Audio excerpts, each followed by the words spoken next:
Hello guys, welcome to my channel গরম মশলা with MG. নিরামিষ দিনে কী রান্না করব সেটা নিয়ে কিন্তু আমরা সবসময়তেই একটা চিন্তায় থাকি, তার ওপর গরমের মধ্যে রান্না করে ঢুকতেও ভালো লাগে না। সেই কথা ভেবেই এমন একটা নিরামিষ রেসিপি নিয়ে চলে এসেছি যেটা রান্না করতে কিন্তু খুব কম সময় লাগে। তাহলে চলুন চলে যাই রেসিপিতে। গ্যাসে একটা কড়া বসিয়ে 3-4 চামচ সর্ষের তেল কড়াইতে দিয়ে তেলটাকে খুব ভালো করে গরম করে নিচ্ছি। আর তেলের মধ্যে সামান্য একটু লবণ দিয়ে দিলাম। তেলটাকে কড়াইয়ের গায়ে ভালো মতো স্প্রেড করে দিয়ে এর মধ্যে দিয়ে দিচ্ছি পনির। কড়াইয়ের মধ্যে নুন দেওয়ার কারণে পনিরের মধ্যে লবণের একটা কোটিং চলে যাবে। আর পনির খুব বেশি ভাজবেন না, মোটামুটি 2 থেকে 3 মিনিট ভেজে নিলেই দেখবেন এইরকম কালার চলে আসে, তখন পনিরটাকে তুলে নিতে হবে। পনিরটাকে আমি তুলে নিলাম। একটা মশলা আমাদের তৈরি করে নিতে হবে, তার জন্য মিক্সিং জারের মধ্যে 4 চামচ রুম টেম্পারেচারে থাকা টক দই নিয়ে নিয়েছি। অবশ্যই রুম টেম্পারেচারে থাকা টক দই নেবেন। 30 গ্রাম মতো ভাঙা কাজু নিয়ে নিলাম। এইবার একটা পেস্ট আমি বানিয়ে নিলাম। পনির ভাজার পর যে তেলটুকু অবশিষ্ট ছিল তার মধ্যে দিয়ে দিলাম একটা মাঝারি সাইজের ক্যাপসিকামটাকে দেখুন কিউব করে কেটে নিয়েছি। সামান্য একটু লবণ দিয়ে দিলাম। জাস্ট 2 মিনিট মতো ক্যাপসিকামটাকে একটু নাড়াচাড়া করে নিলাম।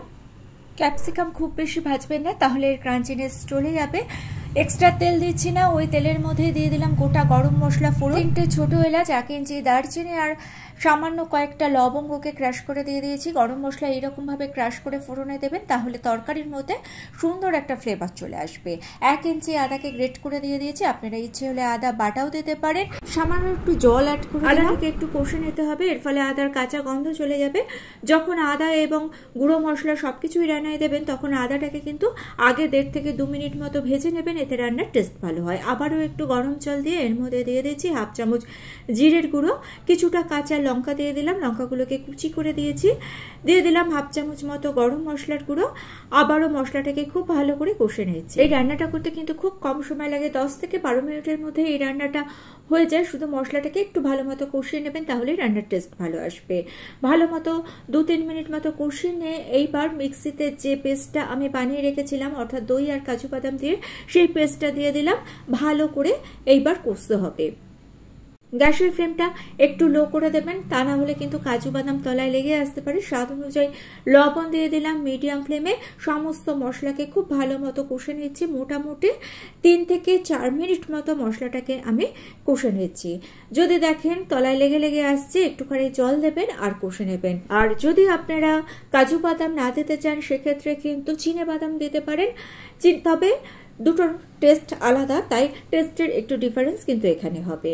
দিয়ে দিলাম ভেজে রাখা ক্যাপসিকামগুলো দিয়ে আরও একটু কষে নিচ্ছি। মোটামুটি আরও 2.5 থেকে 3 মিনিট মতো কষে নিচ্ছি।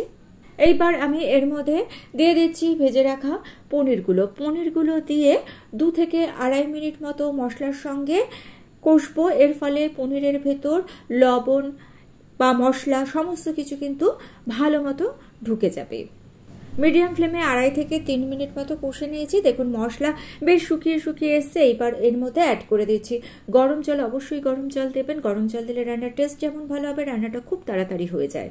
তবে খুব বেশি জল দেওয়ার এখানে কোনো প্রয়োজন নেই, কারণ এখানে গ্রেভি বেশি থাকবে না, একটু মাখা হবে।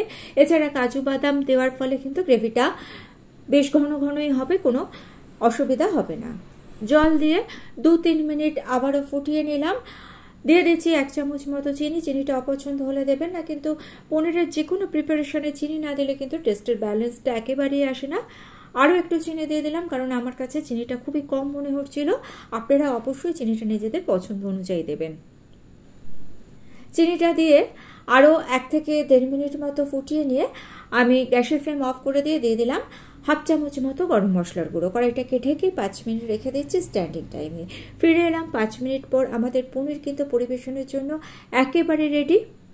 আর দেখলেন তো কত অল্প সময়ের মধ্যে দারুণ টেস্টি একটা রেসিপি তৈরি হয়ে গেল। ভিডিওটা ভালো লেগে থাকলে চ্যানেলটাকে সাবস্ক্রাইব করে নিয়ে পাশে থাকা বেল আইকনটা প্রেস করে দিয়ে অল অপশনটা ক্লিক করে দেবেন, তাহলে যখনই নতুন কোনো ভিডিও আপলোড করব তার নোটিফিকেশন আপনাদের কাছে পৌঁছে যাবে। এইরকমভাবে অবশ্যই বাড়িতে একদিন পনির বানানোর অনুরোধ রইল। কেমন লাগলো অবশ্যই কমেন্টস করে জানাতে ভুলবেন না। আজকে তাহলে এই পর্যন্ত। Thanks for watching.